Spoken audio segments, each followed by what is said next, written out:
China remains India's biggest national security threat. और ये 97-98 में जॉर्ज फर्नांडिस साहब, जो हमारे उस समय श्री जॉर्ज फर्नांडिस थे हमारे डिफेंस मिनिस्टर, वो तब भी कह चुके थे, लोगों ने मजाक भी उड़ाया। उसके बाद कारगिल हो गया तो लोगों को मजाक उड़ाने का और वजह मिल गई कि साहब पाकिस्तान के साथ जंग हो रही है, ये बंदा कह रहा है पाकिस्तान थ्रेट ही नहीं है, और यहाँ पे पाकिस्तान अटैक कर रहा है, कारगिल पे आ गया Pakistan. But fact of the matter is, George Fernandes साहब, history has proved him correct. Our single biggest national security threat is external security threat is China. Now, internal security threats बढ़ी है, internal security threats, और हमारी जो सबसे बड़ी internal security threat है, जो मैं समझता हूँ चीमा साहब, वो 2-3 है। रेड कॉरिडोर देखिए, वो श्रिंक हो गई। वो एक जमाने में बड़ी लहीम शहीम हुआ करती थी, बड़ी हुआ करती थी, वो बहुत हद तक शिफ्ट हो गई। जहां जहां रोड्स अंदर चली गई, डेवलपमेंट चली गई, नक्सल्स अब उतना पावर उनका स्वे नहीं है जितना एक जमाने, आज से 10 साल पहले था, वो नहीं है, बहुत कम हो गया है। एक तो ये चीज है। दूसरी चीज है कि मुझे लगता है कि जिसको हम कहते हैं कि नॉन ट्रेडिशनल सिक्योरिटी थ्रेट्स, उस पर हमें फोकस करना पड़ेगा। और कुछ कुछ एरियाज में चीमा साहब, जो in places like Hyderabad, in places like Kerala, there is a lot of extremism that is happening, which is a security threat for us. Extremism बहुत है। केरला से कई लड़के गए हैं इस्लामिक स्टेट के लिए लड़ने के लिए, ठीक है। दे वर कन्विंस्ड, कुछ वापस आए, कुछ वहीं पे रह गए, कोई बाद में आए, कोई रेडिकलाइज होकर आए, ये सब चीजें। एक मैं केरला में भी था, मैंने इसके ऊपर बात भी सुनी है कि एक था कि एक जमाने में जब इंडिया इतना वेल ऑफ नहीं था, तो केरला में तो बहुत एक वो है ना कि लोग जाते हैं गल्फ में, और they because highly educated people and very intelligent people, तो वहां पे जो मुस्लिम्स गए थे केरला, देन दे एक्सेप्टेड, मैं पहले की बात कर रहा हूँ, आज की नहीं कर रहा, they accepted the Arabic, the Wahhabi और the Salafi version of Islam. और वहां पे दिमाग में ये बात आई कि देखिए इतनी खुशहाली है, एक कॉन्सेप्ट बात, मैं आपको कंसेप्चुअल लेवल की बात बता रहा हूं, मैं सच्चाई की बात नहीं कर रहा चीमा साहब, मैं कॉन्सेप्चुअल लेवल की बात कर रहा हूं। ये सच नहीं है जो मैं बोल रहा हूं, ये कॉन्सेप्चुअल लेवल है। इसमें ये बोला कि साहब देखिए, लोग आते थे, हमें याद है पहले पहले जो केरला से आएगा तो टीवी लेकर आएगा, फ्रिज लेकर आएगा, तो इंडिया की इकोनॉमी उस समय क्लोज थी, मैं 80s की बात कर रहा हूँ, 70s की बात कर रहा हूँ, तो वहां से फ्रिज लेकर आ जाएगा, वॉशिंग मशीन लेकर आ जाएगा, कुछ ऐसी चीजें लेकर आएगा जो इंडिया में आमतौर पर एक जमाने में नहीं मिलती थी, राइट। एक जमाने में नहीं मिलती थी, 80s-70s में बहुत मुश्किल से मिलती थी, बड़ी महंगी हुआ करती थी। बात ये थी कि ये एक अंडरस्टैंडिंग गई, ये एक तासुर गया जो इंडिया के कई मुस्लिम्स गल्फ में थे कि if this is the true version of Islam and if you follow this version of Islam, Allah will bless you with bounties. आपको ये जो आपका मटेरियल जो वेलबींग है, आपका जो तेल मिला है आपको, या आपके घर में अच्छी अच्छी चीजें हैं, आपके पास 2-2 गाड़ियां हैं, घर में एयर कंडीशन है, आप एक लग्जरी की लाइफ जी रहे हैं, that is because you are a good Muslim and this is the real thing. ये कई लोग ये चीज सीख कर आए वहां से ना।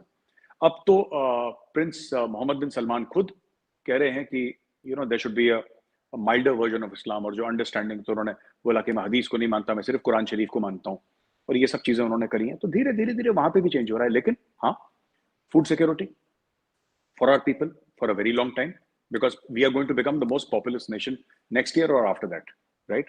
So food security will be one very very big challenge. Energy security हमारे लिए बहुत होगी। We are spending too much of money Cheema साहब on fuel।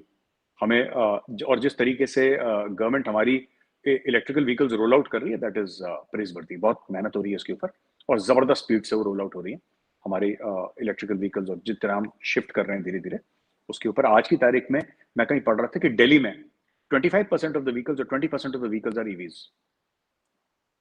हाँ, दिल्ली में अब वो धीरे धीरे वो basically smaller public transport, E rickshaw, scooters इसमें था, but now it is coming on to big cars. तो अभी आपको, आप घर से निकलेंगे तो आपको 3-4 गाड़ियां दिख जाएंगी जो कि प्योर इलेक्ट्रिकल हैं, उस पर भी काम चल रहा है। तो energy security is another thing. Then radicalisation of society, ये हमारे ऊपर बहुत, नक्सलवाद में इतना बड़ा इसको चीमा साहब थ्रेट अब नहीं समझता, जो 5 साल पहले भी मैं आपको बोलता थ्रेट अभी भी है नक्सलिज्म। मैं ये नहीं कह रहा कि चला गया है, लेकिन it is not that big a threat.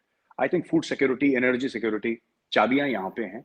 और जो एक्सट्रीमिज्म है, जो इस्लामिक एक्सट्रीमिज्म है, जो बाहर से लेकर आए लोग, क्योंकि इंडिया में ऐसा कभी नहीं था। इंडिया में जो कल्चर था ना, वो कभी ऐसा था नहीं। मतलब ज्यादातर मतलब पंगे होते थे, फसाद होते थे, राइट्स भी इंडिया में बड़ी कॉमन थी, हिंदू मुस्लिम राइट्स इवन आफ्टर 1947 बहुत कॉमन थी। होती थी, इलेक्शन के पहले, इलेक्शन के बाद, इलेक्शन के दौरान। लेकिन वो एक जो चेंज आया है ना, दैट अलकायदा वाला, इस्लामिक स्टेट वाला, वो आइडियोलॉजी, वो इंडिया में नहीं थी, वो अभी आई है पिछले 10 साल में, which I think is very dangerous. तो ये सब चीजें हो रही हैं। मैं इसको थोड़े से मैं अगला जो आपसे क्वेश्चन करना चाह रहा था वो तो इंडिया सऊदी अरब पे करना चाह रहा था, लेकिन ये जो आपने मेरे से क्वेश्चन किया है, आपने बेसिकली जो नॉन ट्रेडिशनल सिक्योरिटी को डिस्कस किया है, मैं उसमें तो नहीं जाना चाह रहा, लेकिन मैं ये जो एक्सट्रीमिज्म वाली बात है ये बात करना चाहता हूँ आपसे।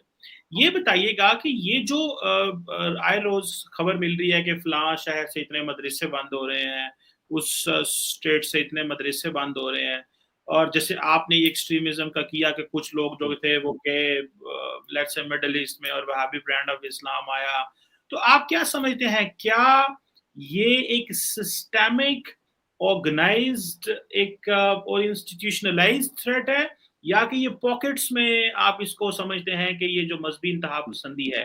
क्योंकि अगर आप एक रिलीजियस इस्लामिक जो एक्सट्रीमिज्म की बात कर रहे हैं, तो इंडिया में एक और तबका भी है जो कह रहा है कि जैसे हिंदू जो है वो एक्सट्रीमिस्ट हैं और वो भी द सेम वे मुसलमानों की प्रॉपर्टीज डैमेज हो रही है ऑल दैट। तो ये जो मुसलमानों का है कि मदरसे बंद हो रहे हैं मुख्तलिफ स्टेट्स में, तो आप इसको ऑर्गेनाइज्ड स्ट्रक्चरल सिस्टेमिक समझते हैं या क्या आप समझते हैं ये पॉकेट्स हैं? चीमा साहब, मैं अपना स्टेटमेंट ऐसा नहीं देना चाहता कि लोग समझे कम्युनल स्टेटमेंट है, लेकिन सच है, आपने कभी नहीं देखा होगा कि हिंदू बम लगा के फट गया कहीं पे और उसने मार्केट में 50 बंदे मार दिए, समथिंग लाइक दैट। ये आपको दिखेगा नहीं।